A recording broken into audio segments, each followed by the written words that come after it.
All right, the Senate will come back to order. Apologize for the delay, but it's Friday. Everybody's busy, got a lot going on these days. Senate will come back to order. It's my honor to recognize the distinguished and patient Rules Chairman. Mr. President, it's a wonderful rainy day here at the Capitol in the state of Georgia. As my good friend from Macon would say, it's a rainy day in Georgia. But you can't sing in the Senate, so I wouldn't say that. No, we can't.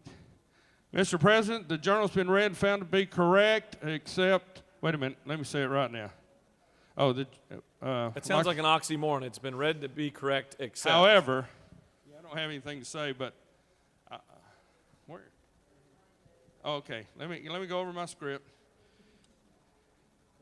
Mr. President, the journal has been read, and we have found one correction That's better. Sir, to be made to the Journal of February 18, 2021.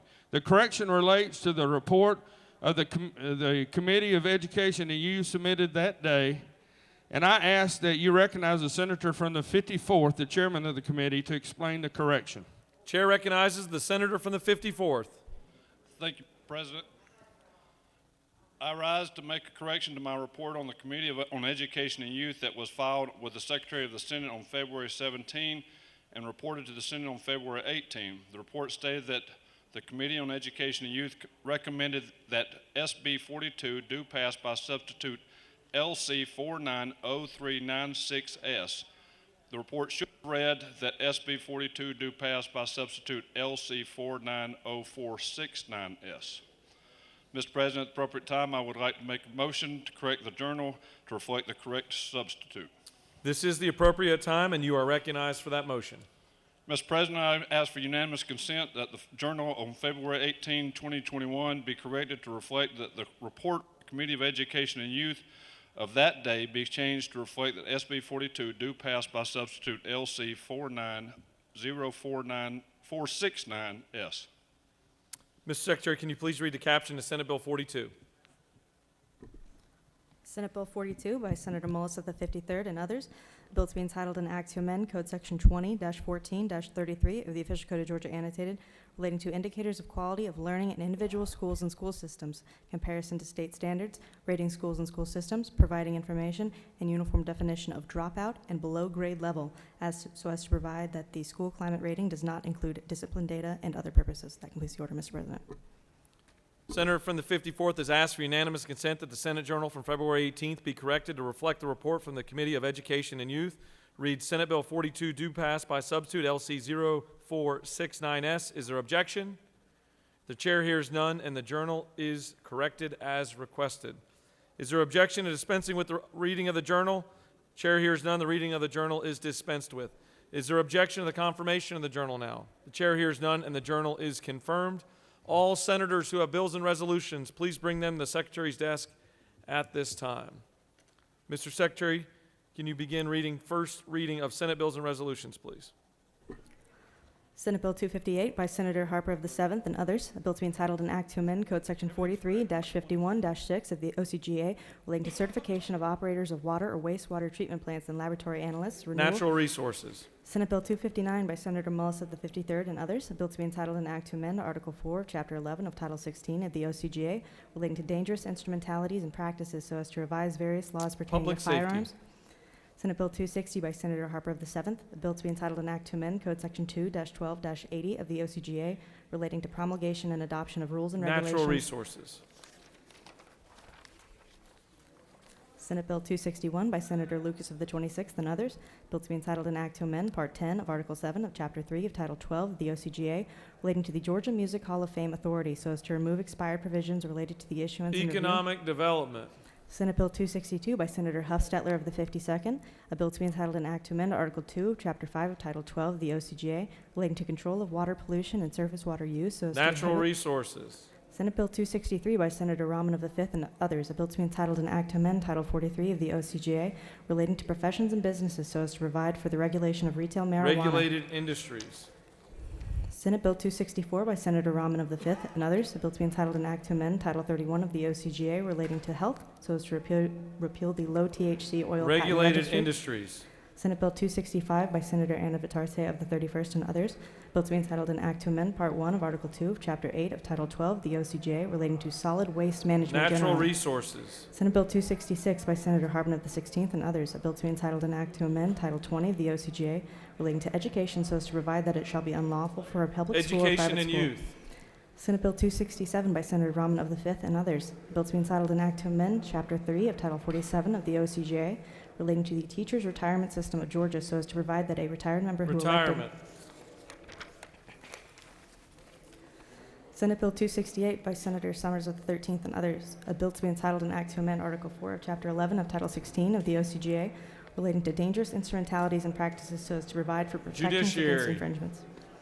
Senate Resolution 165 by Senator Rahman of the 5th and others. A resolution proposing an amendment to the Constitution of the State of Georgia so as to authorize the General Assembly to provide by law for the legalization and regulation... Regulated Industries. That completes the order, Mr. President. First reading of House bills and resolutions, please. House Bill 34 by Representative Belton of the 112th and others. A bill to be entitled an act to amend Chapter 44 of Title 43 of the OCGA relating to speech-language pathologists and audiologists so as to advise licensing provisions. Health and Human Services, please. House Bill 43 by Representatives Cantrell of the 22nd and others. Bill to be entitled an act to amend Code Section 40-2-26 of the OCGA relating to form and contents of application for registration, heavy Public vehicle tax. Safety. House Bill 63 by Representative Blackman of the 146th and others. A bill to be entitled an act to amend Chapter 5C of Title 48 of the OCGA relating to alternative ad valorem Finance. tax. House Bill 141 by Representative Gaines of the 117th and others. Bill to be entitled an act to amend Chapter 15 of Title 17 of the OCGA relating to victim compensation so as to provide for requirements for awards Health and made. Human Services.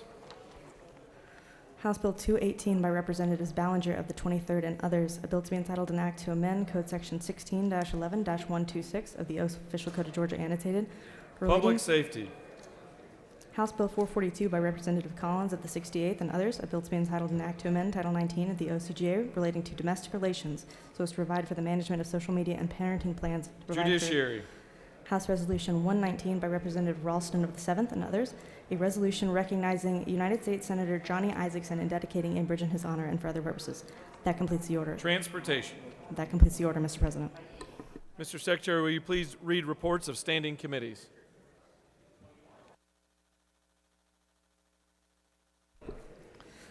Mr. President, the Senate Committee on Agriculture and Consumer Affairs has had under consideration the following legislation and has instructed me to report the same back to the Senate with the following recommendation. Senate Bill 222 do pass. Senate Bill 195 do pass by substitute. Respectfully submitted, Senator Walker of the 20th District Chair. Mr. President, the Senate Committee on Banking and Financial Institutions has had under consideration the following legislation and has instructed me to report the same back to the Senate with the following recommendation. House Bill 90 do pass. House Bill 111 do pass. Respectfully submitted, Senator of the 28th District Chair. Mr. President, Senate Committee on Education and Youth has had under consideration the following legislation and has instructed me to report the same back to the Senate with the following recommendation. Senate Bill 220 do pass by substitute. Respectfully submitted, Senator Payne of the 54th District Chair. Mr. President, the Senate Committee on Government Oversight has had under consideration the following legislation and has instructed me to report the same back to the Senate with the following recommendation. Senate Bill 95 do pass. Senate Bill 152 do pass. Senate Bill 200 do pass by substitute. Respectfully submitted, Senator Harbin of the 16th District Chair. Mr. President, the Senate Committee on Judiciary has had under consideration the following legislation and has instructed me to report the same back to the Senate with the following recommendation. Senate Bill 92 do pass by substitute. Senate Bill 117 do pass by substitute. Senate Bill 168 do pass by substitute. Respectfully submitted, Senator Strickland of the 17th District Chair. Mr. President, the Senate Committee on Public Safety has had under consideration the following legislation and has instructed me to report the same back to the Senate with the following recommendation. Senate Bill 214 do pass. Respectfully submitted, Senator Albers of the 56th District Chair. Mr. President, the Senate Committee on Regulated Industries and Utilities had under consideration the following legislation, has instructed me to report the same back to the Senate with the following recommendation. Senate Resolution 135 do pass by committee substitute. Senate Bill 142 do pass by committee substitute. Respectfully submitted, Senator Cowser of the 46th District Chair.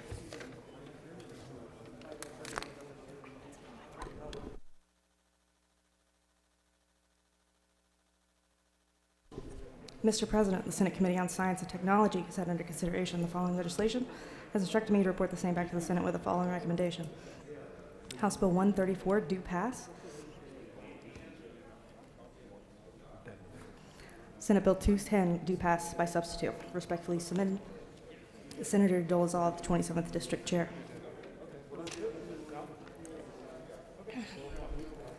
Mr. President, the Senate Committee on Transportation has had under consideration the following legislation and has instructed me to report the same back to the Senate with the following recommendation. Senate Resolution 39 do pass. Senate Bill 165 do pass by committee substitute. Senate Bill 203 do pass by committee substitute. Senate Resolution 102 do pass. Respectfully submitted, Senator of the 47th District Chair.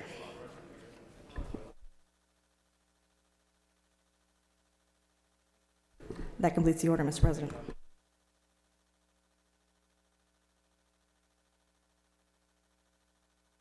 Mr. Secretary, will you please read bills and resolutions for the second time?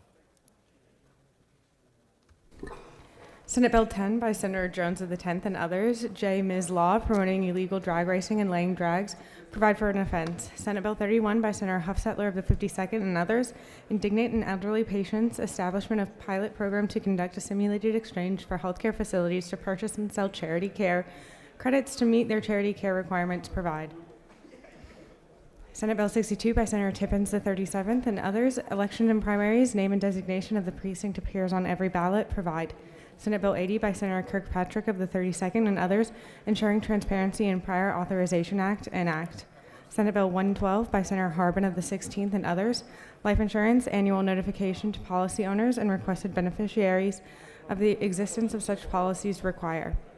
Senate Bill 113 by Senator Harbin of the 16th and others, life insurance, life insurers' requirement to review the National Association of Insurance Commissioners, life insurance policy locator service, provide. Senate Bill 140 by Senator Mullis of the 53rd and others, flag, seal, and other symbols, placement of monument in honor of the Honorable Zell Brian Miller upon the Capitol grounds of the State Capitol building, provide. Senate Bill 156 by Senator Harbin of the 16th and others, labor and industrial relations, appointment, oath, bond, power, duties, and authority of a chief labor officer, provide. Senate Bill 163 by Senator Strickland of the 17th and others, judicial emergency, suspension of statutory speedy trial requirements, provide. Senate Bill 166 by Senator Cowser of the 46th and others, courts, certain procedures for disqualification of jurors, require. Senate Bill 169 by Senator Walker III of the 20th and others, bonds, acceptance of electronic signatures and electronic corporate seals on bonds, provide. Senate Bill 185 by Senator Hatchett of the 50th and others, revenue and taxation, all questions of law decided by a court, matters from State Board of Equalization and refunds and appeals be decided without difference, require. House Bill 93 by Representative Cooper of the 43rd and others, health, eliminate duplicative state licensure and regulation of clinical laboratories provisions. House Bill 163 by Representative Cooper of the 43rd and others, Community Health Department of submit state plan amendment to implement express lane enrollment in Medicaid Direct. This completes the order, Mr. President.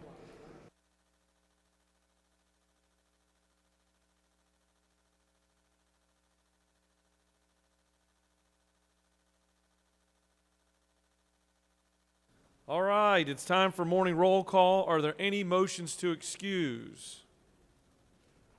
Chair recognizes the majority whip 1 year older today. I feel much older and wiser after yesterday. I ask for unanimous consent to excuse the senator from the 4th. Without objection, the 4th. I'm sorry, 19. I'm in the former 4th chair, so I'm thinking appropriations chair. Without objection, the senator from the 19th is excused. Chair recognizes the senator from the 33rd. Thank you, Mr. President, and good morning, y'all. I ask for unanimous consent to excuse the senators from the 35th, 38th, and I think he might have said the 19th, but I was running my mouth for business outside the Capitol, sir. 19th has already got a hall pass. We'll excuse the senators from the 35th and the 38th. Chair recognizes the senator from the 24th. Mr. President, I ask to excuse the senator from the 23rd for business outside the Capitol. Without objection, the senator from the 23rd is excused. The chair recognizes the senator from the 47th. Mr. President, I'd like to make it easy and move that we suspend roll call this morning. Do you have any of your a movement amongst the chamber? There's objection to that. We'll keep rolling. But thanks for the input.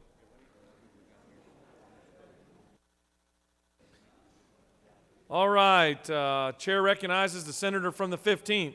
Thank you, Mr. President. I ask unanimous consent to excuse the senator from the 2nd. From the 2nd? Yes. Without objection, the senator from the 2nd is excused. The secretary will call the roll of senators. Signify your presence by voting the A switch. The secretary will unlock the machine.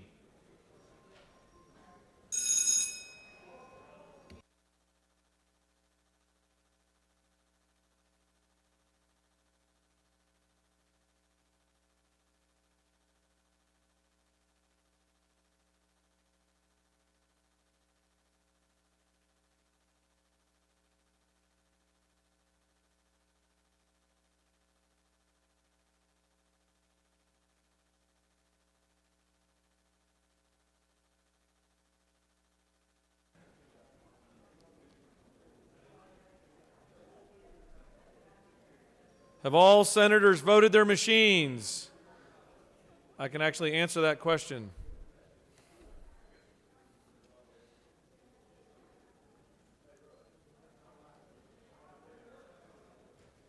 Senators from the 40th and the 16th, check that your buttons are working.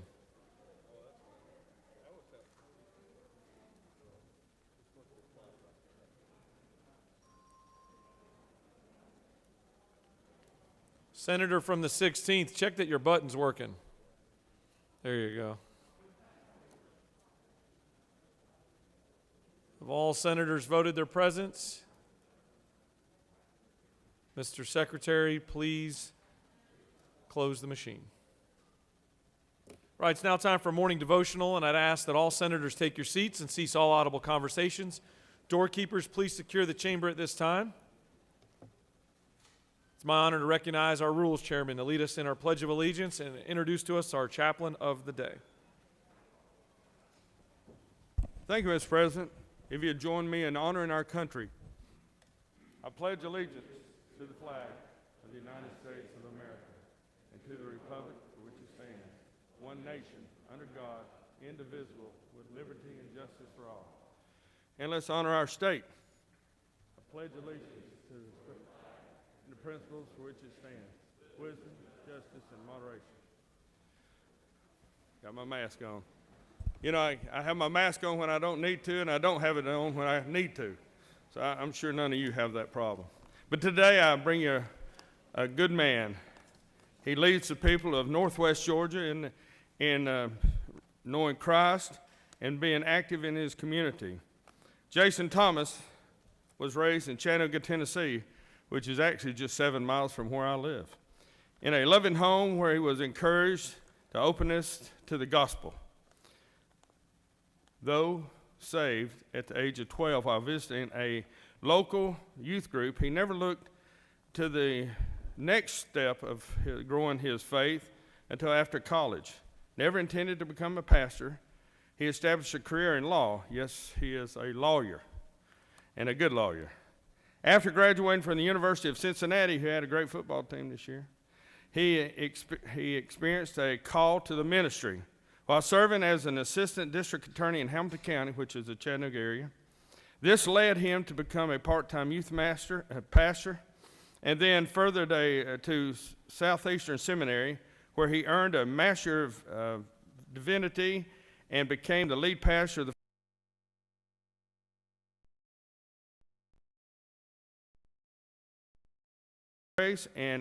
and Avery. Jason enjoys all things to do with his family, travel, reading, music, and college football. Please give your attention to Jason Thomas. Well, good morning. Happy Friday, everybody. How you doing this morning? All right? Yeah? Well, it's an honor to be with you this morning, and I am one of the few constituents who can say this with pride that my senator made the front page of the AJC this morning. Y'all didn't see that, did you? Yeah. Well, you'll check it out. Don't check it out now, but check it out afterwards. It's there. Thumbs up, right? So that's pretty cool.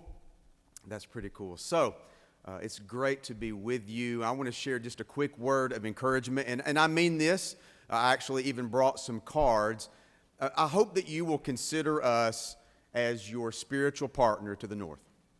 If you need any prayer, encouragement, guidance in any way, we would love to be that for you. We are just located in the great big city of Fort Overthorpe, Georgia, just about 2 hours north. And so anything you need, we will be there for you spiritually, and we are praying for you. We appreciate your service, and it's really cool to see y'all serving today. And I promise to be brief because it is Friday, right? And y'all have places to be and a lot of work to get done. So all of you in here would probably be old enough to remember the 1988 Olympics. I do. I wasn't watching it live probably, but you know, during the Olympic Games, they have these cutaway stories, these news stories, these stories that cut away from the action. And it being the Winter Olympics, one of the cutaways, and I read this recently, was a ski school that was designed to help people ski who had a seeing impairment. In other words, these skiers were legally blind. They could not see a thing. And it went into the detail about how these ski instructors would help those students not only learn the mechanics of skiing in snow, but also how to get down from the top of one of the more rigorous slopes without being able to see a thing. Now, how many of you have ever snow skied? We're not in maybe a big-time snow ski area. I love it. But I want you to imagine skiing when you cannot see a thing. And here's how they went about doing that, okay? Each student would spend the day with a special instructor. And they would learn not only the mechanics of skiing, but also the understanding of that ski instructor's voice. And so when they would make their way down the slope, the difference between going off the side of the mountain or making their way down safely turned on how well they would listen to the instructor's voice. You see, the instructor would be right there with them, side by side, to make their way down, telling them when to speed up, when to slow down, when to turn left, when to veer right. And the difference in success or failure was all about how well they listened to the instructor's voice. One of the things we do in the area where I serve, we do a dad's breakfast at one of the elementary schools. And so I have the privilege of going in. It's called All Pro Dad, and we do this in Chattanooga Valley Elementary School. One of the things we have done is we've put the kid on a tricycle, we blindfold them, and their dad or guardian is right there behind them, and we lead them through a slalom course. And the only way to make it through is for them to listen to the voice of their father. Now, I don't know about you, but if my dad were in this room, I would know his voice. Amongst everything else going on, that maybe you have that kind of voice in your life, maybe the voice of a father, the voice of an authority figure that guides you, that gives you encouragement and wisdom. And my hope for you is, especially in this day and age when there are so many competing voices. I mean, let's just say sometimes it is chaotic, it is noisy with social media and everything that is just constantly barraging us in terms of those voices that we are asked to listen to. That I would appeal that we listen to a greater voice, a higher voice, and that voice that we would know. And Jesus gives us this in John chapter 10. And so if you'll indulge me, just to read this to you in John chapter 10, Jesus says this: "The sheep hear his voice, and he calls his own sheep by name, and he leads them. And when Jesus has brought them out, all of his own, he goes before them, and the sheep follow him." Why? For they know his voice. Now, I don't know about you, but in this day and age, I need a voice like that. I yearn for a voice like that, greater than all, that would guide me in wisdom and truth and encouragement in a time when we need it the most. How do I vote? Which way do I go? How should I be leading? And you are leaders. You are servants of our communities. But who has that higher voice of influence in your life? And that would be my prayer for you this day and moving forward, is that you know his voice, because he is still speaking. He is. And so all for us to be in a position to listen. To listen. Let me pray over you here as we begin. Father, thank you that we have this moment, this time, this chamber. What an awesome opportunity to be together, to serve well. And I know everyone in here is serving with a servant's heart. They love their people. They love their communities. They love this state. And so we share so much together. And so, Father, I pray a blessing over each one here, their families, and all who are represented. Those who are out sick, Lord, we are walking through, at least for us, unprecedented times.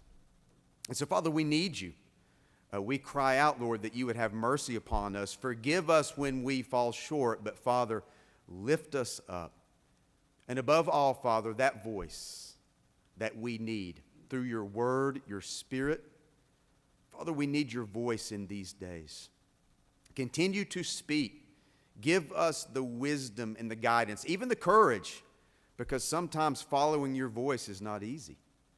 We need courage. We need strength, Father, but you always promise that where you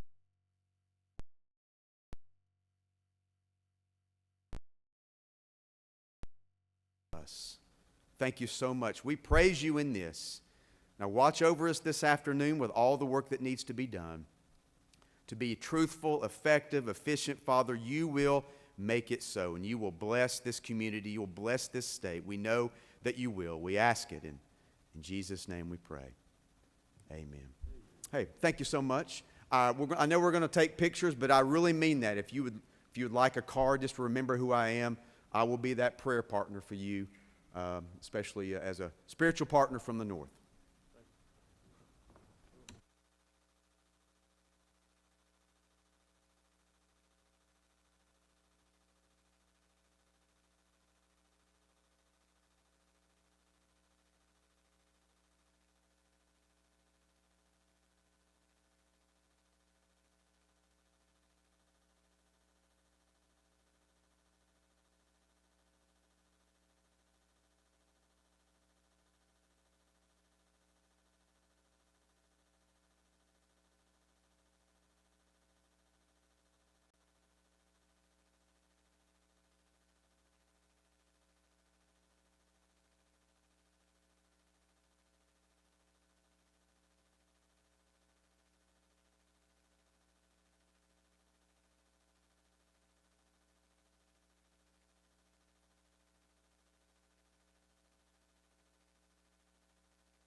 Senate will come back to order. The chair recognizes the majority leader.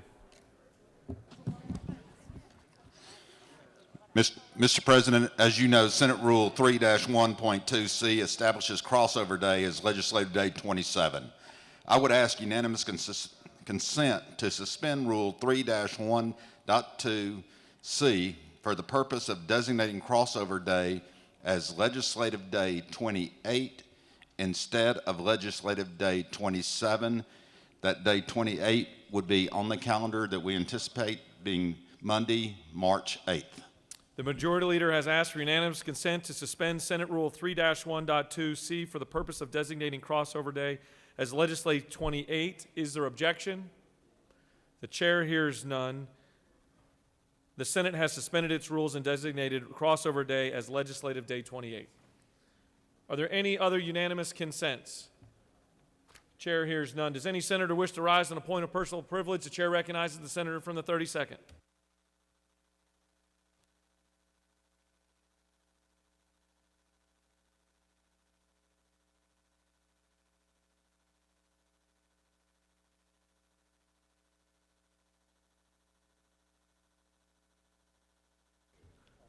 Thank you, Mr. President. I rise today to give a shout out to our hometown baseball team, the Atlanta Braves. And the reason that I'm doing this is because opening of spring training is tomorrow. And we're expecting great things from the Braves this year. Hopefully we won't be here for opening day, which is April 9th. And I am very much looking forward to the Braves bringing home the World Series championship this year. So please pay close attention to all their games. I think they're going to have a great year. Thank you. I yield the well. Chair recognizes the senator from the 34th for a point of personal privilege.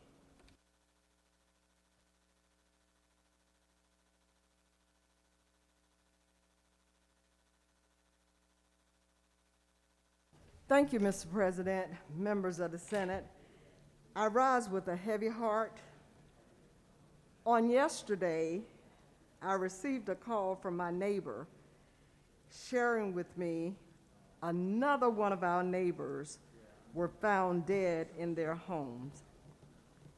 You see, this past summer, her next door neighbor, Jake, was found dead after weeks of us missing him and the police doing drive-by checks to no avail, only until flies were seen at the windows that they had permission to go in to find him deceased in his home. But on yesterday, Pam, who actually lives 3 doors down from me, Jake 4 doors, was found. She was a retired teacher, an educator, young, vibrant, living in our area. But they were 2 of the Pillows, original owners of their homes in our community. You see, our neighborhood is so close-knit, all of us know each other. So when we don't see one another, we kind of have conversations to try to make sure we know what's going on. So it was devastating to learn of Pam's demise. I'll stop there, Mr. President, and I'll just ask the chamber to oblige me in a moment of silence, please. Senators asked us to rise and offer a moment of silence.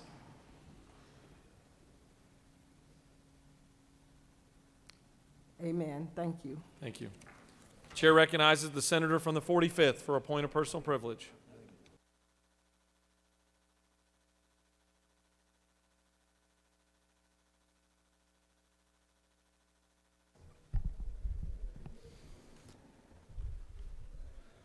I come to the well today for a personal point of privilege to take a moment to speak about a longtime friend of mine, Melvin Everson. Melvin has served Georgia in several capacities, from the Army to Governor Dill's transition team to a state representative. He is 7th of 10 children born in Abbeville, Georgia, to the late Northern and Willa Everson. He received his formal education in Wilcox County, graduating from Wilcox County High. He received his Bachelor of Science degree in criminology from Abbeville State University. Everson is married to, Melvin is, he's married to Gear, and together they are the proud parents of one child, Ricardo Everson, and they have 2 grandchildren. Everson is a 23-year retiree from the U.S. Army and has served in both active and reserve duty.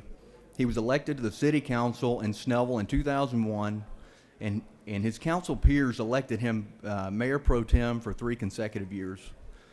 Everson has served his community well, and his entire life has been dedicated to that and giving back to the community. He was appointed by the Gwinnett County Commission Chairman in 2004 as a member of the Gwinnett County Human Relations Board. In 2005, Everson was appointed as a member of the Gwinnett County Board of Human Relations Advisory Board by Dr. Francis Davis, Human Resource Director of Gwinnett County Public Schools. In 2005, Everson was elected to the Georgia House of Representatives in a special election, making history as the first black conservative to win a contested race in the Georgia General Assembly in 150 years. He was reelected in 2006 and in 2008 by overwhelming margins. Everson has over 20 years of corporate experience working in the areas of human resource, loss prevention, distribution, and packaging. In 2011, Everson was appointed by Governor Nathan Deal as the Executive Director and Administrator of the Georgia Commission on Equal Opportunity. Prior to this, Everson was appointed by the Governor as Executive Director of the Governor's Office to Workforce Development. Melvin has currently served as Vice President for Economic Development at Gwinnett Technical College. Everson is the recipient of many community political awards, including 2011 Public Service Award from Gwinnett County Chamber of Commerce, the 2011 Frederick Douglass Award from the Morehouse Republican Club, the 2011 History Makers Among Us Award from Salem Ministry Baptist Church, the Gwinnett County Black Republican Council Service Award in 2010, and many other various medals and ribbons from the U.S. Army. Melvin is a dear friend of mine and a mentor. When we were having one of our many conversations, Melvin, he made a statement to me that stuck with me for many years now, and I'll have to give you a little bit of the backstory. So Melvin grew up in a house without plumbing, so they didn't have a bathroom, so they had an outhouse. And when he was elected to the Board of to the House of Representatives here in the state, he was invited to go to the White House. So Melvin always makes a comment that, you know, you can go anywhere in life as long as you put your mind to it, because if I can go from the outhouse to the White House, you can do anything. I yield well, Mr. President. Thank you. I was giving you a softer landing than that. Chair recognizes the senator from the 20th for a point of personal privilege.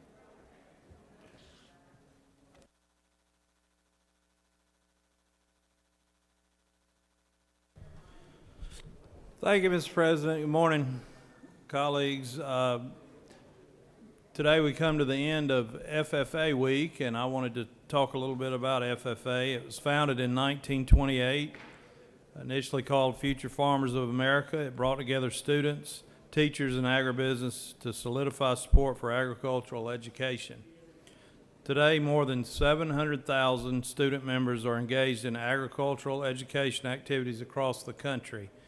Georgia FFA is the third largest state association with more than 73,000 members, and the current national president of FFA is a Georgia resident and student. FFA not only is incredibly beneficial to agribusiness in our state, but FFA is a vital youth organization that changes lives and prepares students for leadership, personal growth, and career success through agricultural education. This program teaches valuable skills and life lessons that are not taught in a regular classroom, with a lot of hands-on activities. The impact of the program can be seen by the FFA motto, which is 12 short words to live by, as they experience the opportunities in the organization. And that motto is learning to do, doing to learn, earning to live, living to serve. We're not only proud to talk about the fantastic young people that this organization forms, but also we'd like to thank all the agricultural educators for the job that they do in teaching our next generation. They are vital in the success of Georgia and the future of agribusiness in the state of Georgia. Thank you. Chair recognizes the senator from the 24th for a point of personal privilege.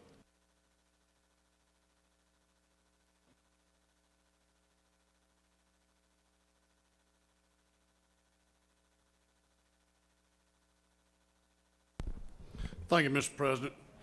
I come to the well today to recognize a lady that I met in 1975. For you see, back home, we had two high schools back then. One of them was Evans High School and one was Harlem High School. Well, this particular summer, we went to summer school together. And that's when I laid eyes on her. I fell in love with her just that second. A good-looking, hot-blooded woman, just like the senator from the 12th and like the senator from the 3rd. But ladies and gentlemen, I just want to wish my wife a happy birthday. Thank you.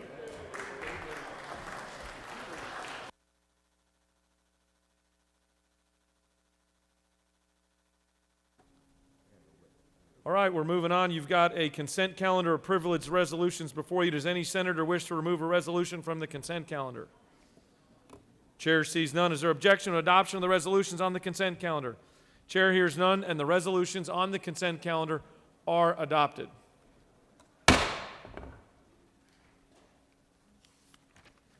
Are there any motions to withdraw and commit?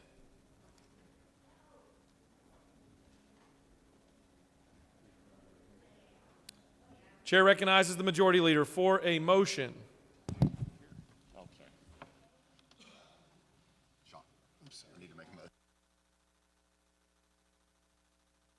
Thank you, Mr. President. I ask for unanimous consent that Senate Bill 201 be engrossed. Mr. Secretary, can you please read the caption? Senate Bill 201 by Senator Huff-Settler of the 52nd and others, a bill to be entitled an act to amend Article 2 of Chapter 2 of Title 48 of the OCGA relating to the administration of revenue and taxation so as to require financial institutions to provide certain information related to delinquent taxpayers to the Department of Revenue. This completes the order, Mr. President. The majority leader has moved that Senate Bill 201 be engrossed. Is there objection? There is objection. Would the majority leader like to speak to his motion? He waives. Would the minority leader like to speak to her objection? She waives. The majority leader has moved that Senate Bill 201 be engrossed. All those in favor of the motion will vote yea. Opposed, nay. The Secretary will unlock the machine.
Please close the machine. On the motion, the yeas are 31, the nays are 19, and the motion has prevailed, and Senate Bill 201 is engrossed. All right, we're going to move on to the rules calendar now. Mr. Secretary, can you please read the caption of Senate Bill 174?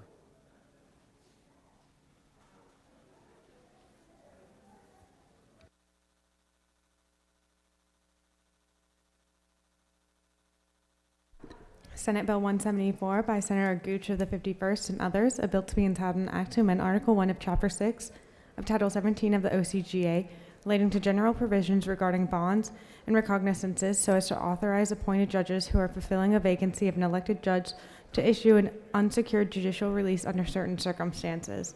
The Senate Committee on Public Safety recommends that this bill do pass. Respectfully submitted, Senator Albers of the 56th. This completes the order, Mr. President.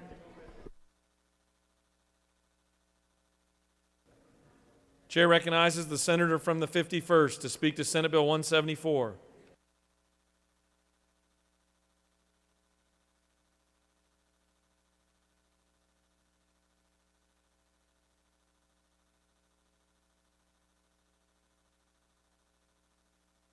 Mr. President, Senators, I bring to you Senate Bill 174. This bill is a cleanup bill to what was known as SB 402 last year that was carried by the great senator, the top cop of the Senate from District 29. SB 402 last year redefined signature bonds and unsecured judicial releases.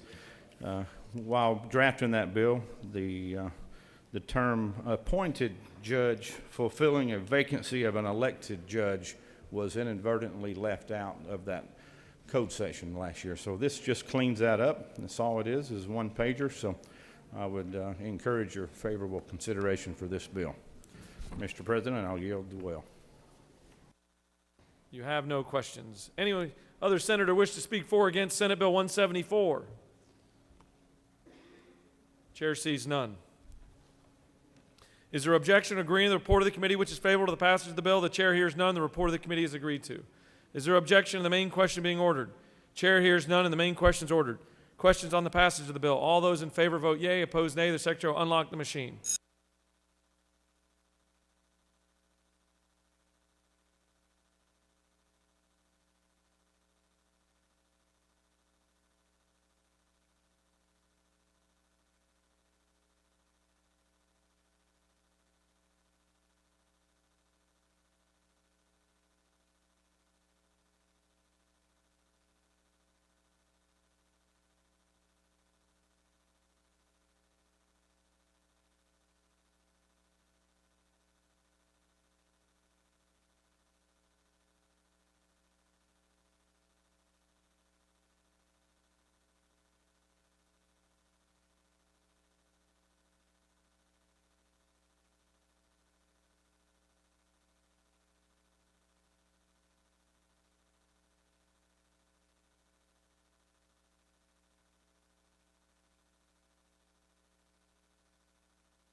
Have all senators voted?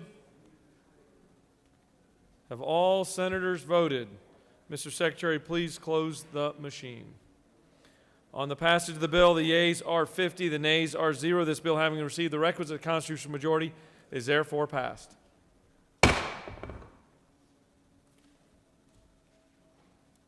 Mr. Secretary, can you please read the caption to Senate Bill 198?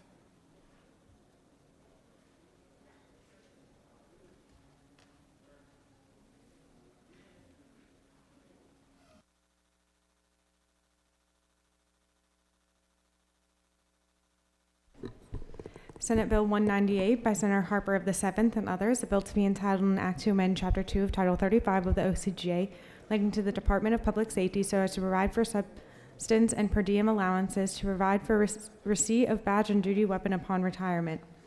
The Senate Committee on Public Safety recommends that this bill do pass by substitute. Respectfully submitted, Senator Albers of the 56th. The Senate Public Safety Committee offers the following substitute to Senate Bill 198, a bill to be entitled an act to amend Chapter 2 of Title 35 of the OCGA relating to the Department of Public Safety as to provide for substance and per diem allowance, to provide for receipt of badge and duty of weapon upon retirement. This completes the order, Mr. President. Chair recognizes the senator from the 7th to speak to Senate Bill 198. Thank you, Mr. President. Ladies and gentlemen of the Senate, Senate Bill 198 simply does a couple of things. One, it moves some provisions to a new code section for uniformity in the code to attempt at what we're trying to address with this. And it gives the Commissioner of the Department of Public Safety the flexibility needed to provide incentive payments to, or incentive for the employees of the Department of Public Safety. And in doing so, in the law, there is an established amounts that are in code. We remove those established amounts to give the Commissioner that discretion, subject to the appropriations process, obviously. And that's basically what Senate Bill 198 does, and I would be happy to ask any questions if there are any, Mr. President. You have no questions. I yield the will.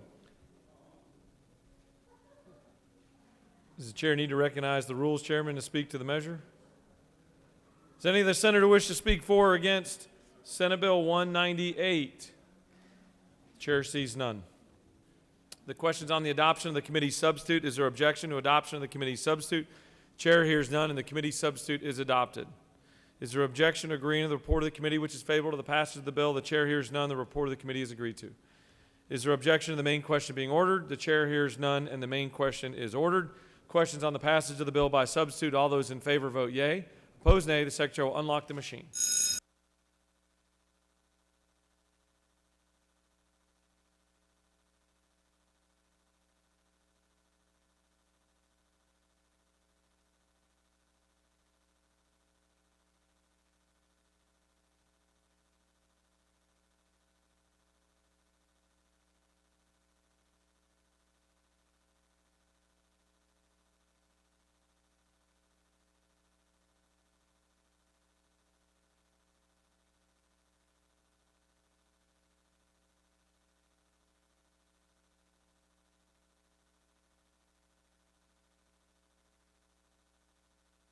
Have all senators voted?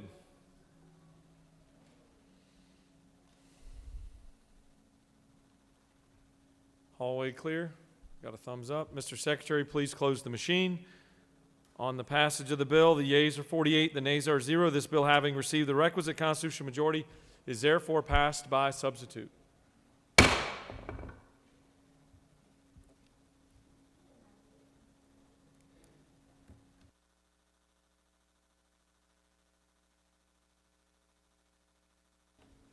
Mr. Secretary, can you please read the caption of Senate Bill 28?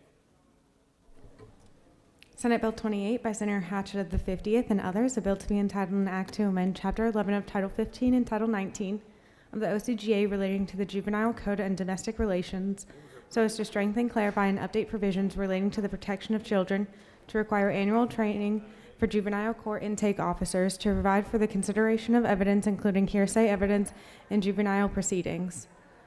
The Senate Committee on Judiciary recommends that this bill do pass. Respectfully submitted, Senator Strickland of the 17th. This completes the order, Mr. President. Chair recognizes the senator from the 50th. You a freshman?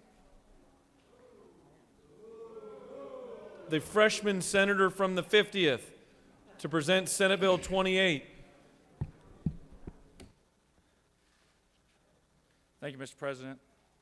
It's an honor to bring my first bill to this august body, and it's another honor that it's a governor's bill and a first lady's bill. This bill is good for Georgians. This bill is good for children. This bill further pushes the initiative of bettering our foster care system in our state. What this bill does is, following the 2013-2014 juvenile code reform, there were some issues in the code that needed to be smoothed over. Provisions in this bill do just that. The provisions actually originate from requests received from juvenile court judges, Georgia CASA, and child advocacy organizations. And the goal is to refine and strengthen provisions of the juvenile code. In general, these provisions create procedural efficiencies, expand tools available to juvenile courts to prevent unnecessary reliance on foster care, Now, this is consistent with the Family First Prevention and Services Act, and this also ensures that the system operates consistently and with integrity. This is, as I said earlier, a great bill for Georgians. I don't anticipate any questions, but if there are, I will yield to questions. Senator, are those protesters outside here for this bill? I actually haven't been outside to see, but I highly doubt it. This is a good bill for all Georgians. Chair recognizes the Rules Chairman for a serious question.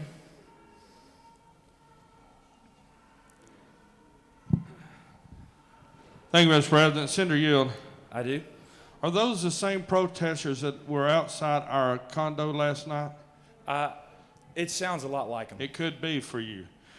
Is it true that your uncle is State Representative Matt Hatchett? That is true. Is it true, or does he support this piece of legislation? I believe he does, but there's someone behind you that may be able to answer that better than me. Is it true that you have coordinated and got him to help you propose this legislation? Don't wait on the translation. Give it to me now. The senator knows of what he speaks. I think that's all I have. Senator speaks with great passion. Do you continue to yield? I do. Chair recognizes the senator from the 17th for a question. Thank you, Mr. President. I actually have a point of order. I object to moving forward this bill at this time because the Senator Well was standing down front when he called upon him. And I request that we're going to move forward. He go back to his seat, touch his seat, have you call upon him, and have him come back and present the bill again. Is that Isn't it parliamentary true? inquiry? It's actually a point of order. I would, at this time, object to moving forward until that occurs. The chair does. Pursuant to Rule 31.BC3A2B. I suggest that the senator go reread the rule book. Get with the rules, Chairman. Does the senator yield for one question? Yes, I do. Actually, it's going to be a series of questions, if you will. Is it true that you are roommates with the senator from the 53rd? That is true. Well, Senator, there's lots of rumors I've heard in my time in the legislature about the senator from the 53rd, but there's one I'm really curious about. Is it true he does have a tattoo? The senator speaks with great passion and knows of what he speaks. I hope he doesn't. One last question. Can you help us all, because we can't see it here, can you tell us where that's located on him? Once again, the senator knows of what he speaks. Do you continue to yield? I do. Chair recognizes the majority whip. Thank you, Mr. President. Does the senator yield for a couple questions? Yes. Isn't it true that your predecessor was a fine gentleman and one that this body holds near and dear in their heart for the work he did for the citizens of Georgia and continues to do? Yes, that is true. Isn't it true that you represent a very conservative portion of northeast Georgia? I do. And you obviously know where those district boundaries are. Have you ever been up on top of Brasstown Ball? Yes, I have. And you can tell us which counties that mountain sits in, correct? Yes, I can. And you know by now what the elevation of that top of that mountain is? Yes, I do. Okay, you've been doing your homework. So can you tell me what highway that road number is? Well, I can tell you the elevation is 4,784 feet, and it splits Union County and Towns County, which everyone and the millions of people watching know that's between the 51st and the 50th district of the state. Beautiful part of the state. It is.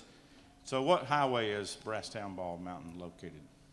That is a good question, and I can get that information to So you. you're telling the people in this chamber that you represent those fine people in the 50th district, and you can't tell us what the name of the highway is, the highest point in Georgia that's in your district and my district? That is true, Mr. Majority Whip, and you know where I grew up, we do directions by landmarks and don't necessarily pay attention to the number of the road that we're on. Good, that's good. Before roads were built, you had to go across the creeks and up the valleys. Past the double tree, and yeah. One or two more questions, I'll let you go. FFA has always been near and dear to the hearts of your predecessor, and by now you probably studied the motto for the FFA. Yes, I have. Can you quote that to us? Learning to do, doing to learn, earning to live, and living to earn. That is incredible. And I would say you've applied that motto in your life so far, and this bill has some of that in it, would you say? Yes, I agree. How many words are in that motto? 12. You did good. Congratulations on Thank the you first very bill. much. Feels like our freshmen are really well prepared for this moment, this session. Do you continue to yield? Yes, I do. Chair recognizes the senator from the 29th. Does the senator yield? Yes, I do. Senator, is it not true that at the beginning you said this was a governor's bill? Yes, that's true. Senator, still continue to yield? Yes, I do. Senator, if your goal was to keep chopping, what instrument would you use? Definitely a hatchet. Thank you, Senator. I felt like that question was teed up. Chair recognizes the senator from the 24th. The senator yield for Yes, a I do. question. Mr. Senator, would you let us know how you make a living? I am an attorney and a small business owner. Fine, thank you. I'm also employed by the state of Georgia. All right. Now, I'd like for you to explain to us, because you did it in your presentation of the bill. How do you smooth over a bill? Excuse me? How do you smooth over a bill? You said in your presentation, this bill needed to be smoothed over. So how do you smooth over a bill? That is that was an error on my part. What I meant to say was I was smoothing over a code, and by that I was correcting errors and omissions that were not perfected earlier, and this bill does that. Thank you. Thank you. Believe it or not, you have no more questions. With that, I yield the will. Thank you, Mr. President.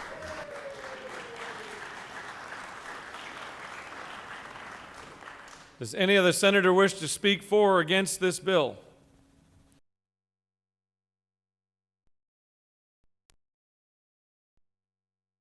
The committee has agreed to. Is there objection to the main question being ordered? The chair hears none and the main question is ordered. Questions on the passage of the bill. All those in favor vote yea. Opposed nay. The secretary will unlock the machine.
Have all senators voted? Have all senators voted?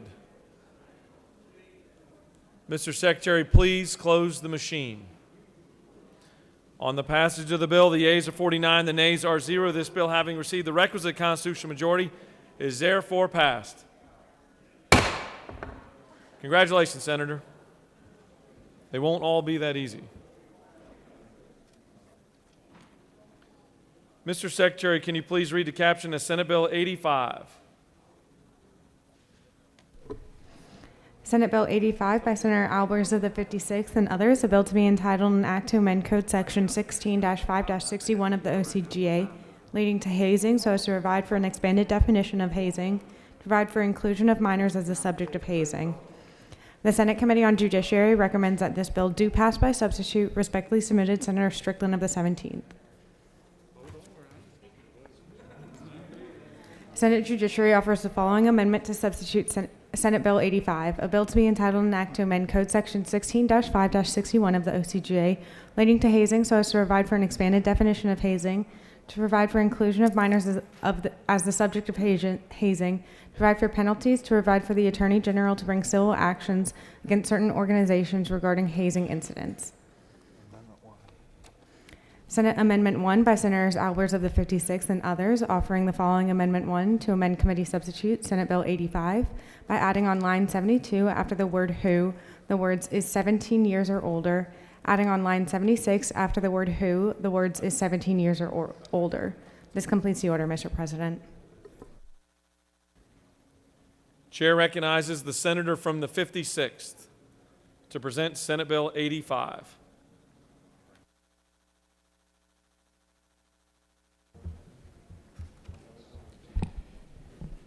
Thank you, Mr. President. My fellow senators, I am honored and humbled to bring this most important piece of legislation to you today. Senate Bill 85, the Max Gruber Act, is legislation to protect and to hopefully preserve a great quality environment for our students and the organizations which they are affiliated in. Online, we have Max's parents, Steve and Ray Ann Gruber, and Max's girlfriend, Blakely, who all got to testify in the Senate Judiciary Committee. Unfortunately, due to our COVID-19 rules, they are unable to be with us in person. But in addition to them, their family members, their friends, their church family, and numerous members of clubs, fraternities, sororities, all in support of this legislation, are watching across our nation. To each of you, I bid you a warm Senate welcome. A few years ago, my friend Becky Nelson introduced me to Rayanne and Steve Gruber.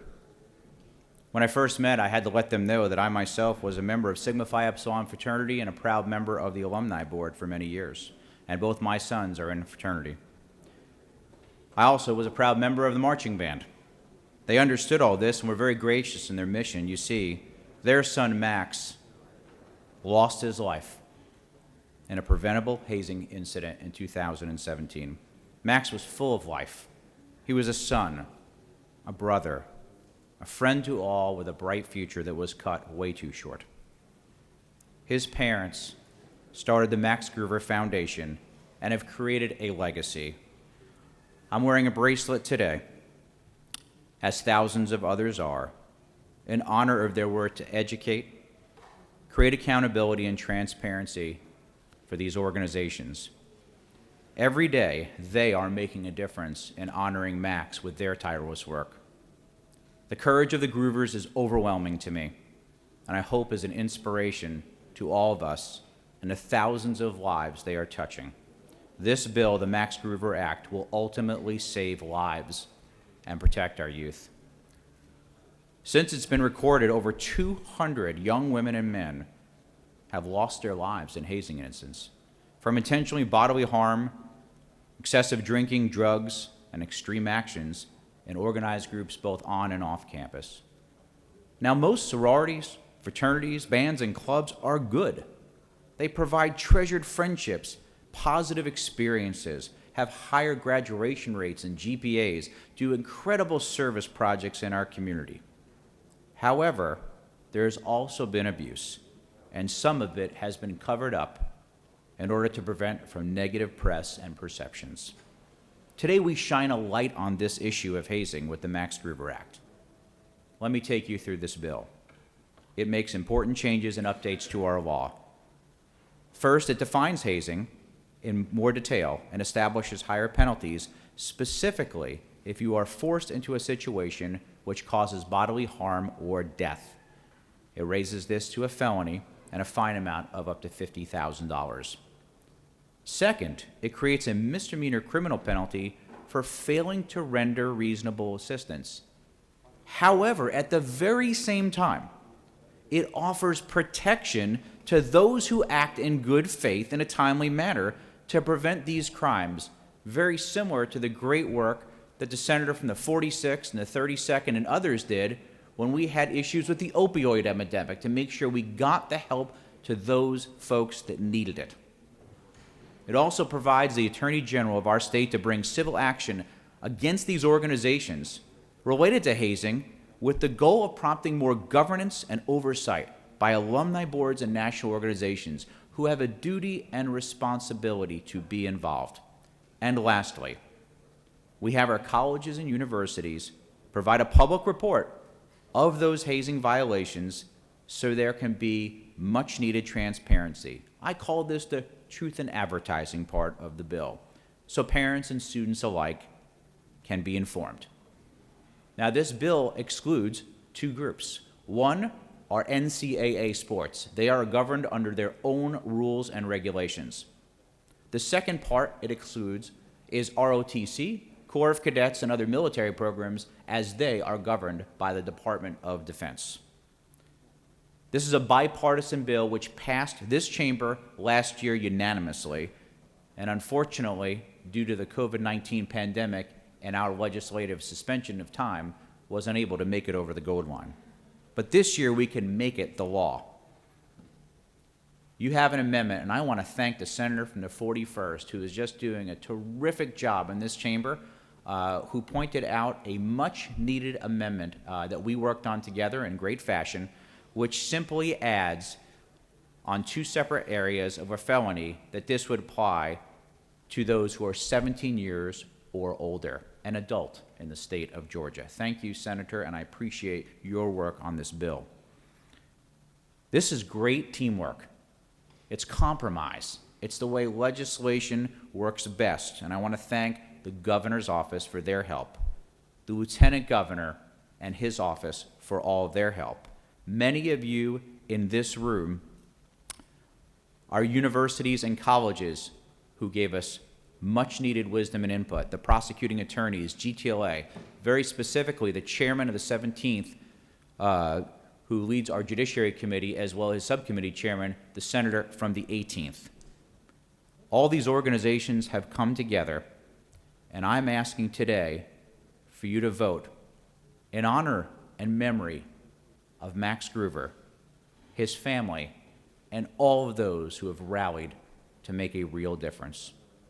Mr. President, I'll yield for any questions. You have no questions. Thank you, Senators. I would appreciate your favorable support, and fly high, Max. Does any other senator wish to speak for or against Senate Bill 85 or Amendment Number 1? The chair sees none. We'll take up Amendment Number 1. The question is on adoption of Amendment Number 1 by the senator from the 56th. Is there objection? The chair hears none, and Amendment Number 1 is adopted. The question is on the adoption of the committee substitute as amended. Is there objection to adoption of the committee substitute as amended? Chair hears none, and the committee substitute as amended is adopted. Is there objection to agreeing to the report of the committee which is favorable to the passage of the bill? The chair hears none. The report of the committee is agreed to. Is there objection to the main question being ordered? Chair hears none, and the main question is ordered. The question is on the passage of the bill by substitute. All those in favor vote yea. Opposed, nay. The secretary will unlock the machine.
Have all senators voted?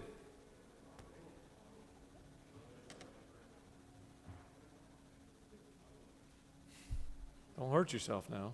It's Friday. Got a weekend in front of you. Mr. Secretary, please close the machine. On the passage of the bill, the yeas are 49, the nays are 0. This bill, having received the requisite constitutional majority, is therefore passed by substitute.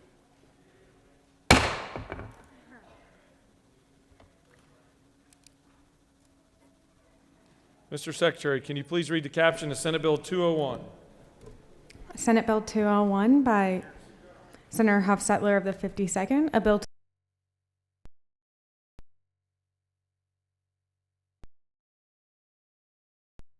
to require financial institutions to provide certain information related to delinquent taxpayers to the Department of Revenue under certain conditions. The Senate Committee on Finance recommends that this bill do pass by substitute. Respectfully submitted, Senator Huffstetler of the 52nd. Senate Finance offers the following substitute to Senate Bill 201, a bill to be entitled an act to amend Article 2 of Chapter 2 of Title 48 of the OCGA relating to the administration of revenue and taxation so as to require financial institutions to provide certain information related to delinquent taxpayers to the Department of Revenue under certain conditions. This completes the order, Mr. President.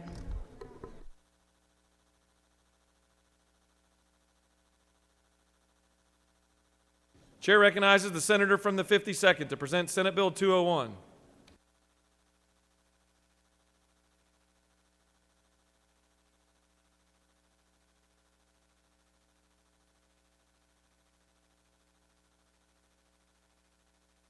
Thank you, Mr. President. This bill only deals with data matching. It's a data analytics bill. Doesn't expand or change the Department of Revenue's ability to levy or otherwise collect taxes on these identified accounts.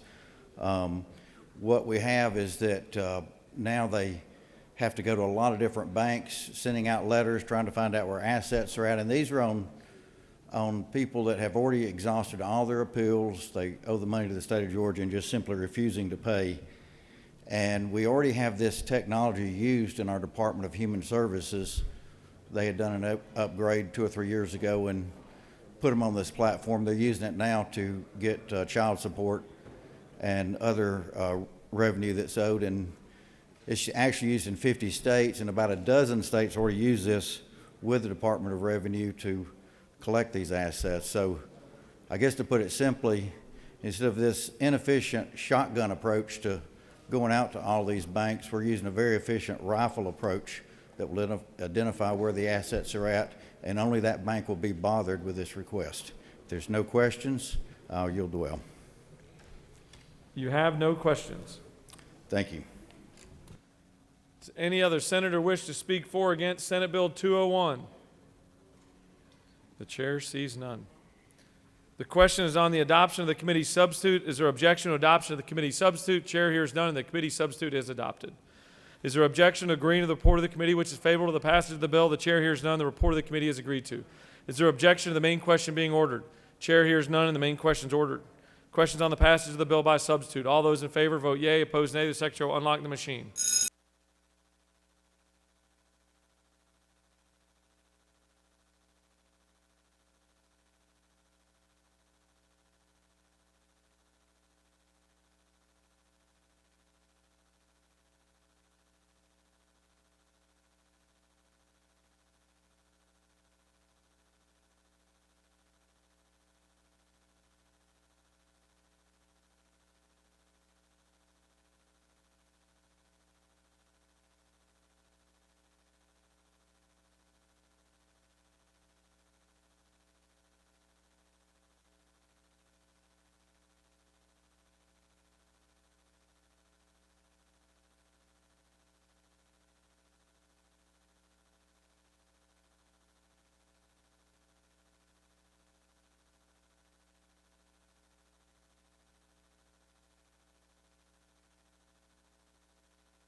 Have all senators voted?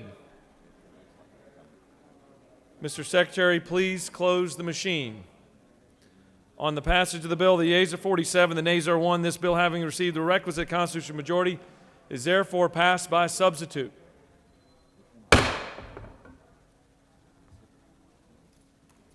All right, we're going to pump the brakes just for a couple of minutes. They've set up lunch out in the hallway. We've ordered in, I think, box lunches. So we're just going to pump the brakes for just a couple of minutes, let everybody kind of do their thing, go grab a bite to eat. We're expecting about a 15-minute break to stand at ease, and then we're going to come right back to the rules calendar. So we'll stand at ease for 15 minutes.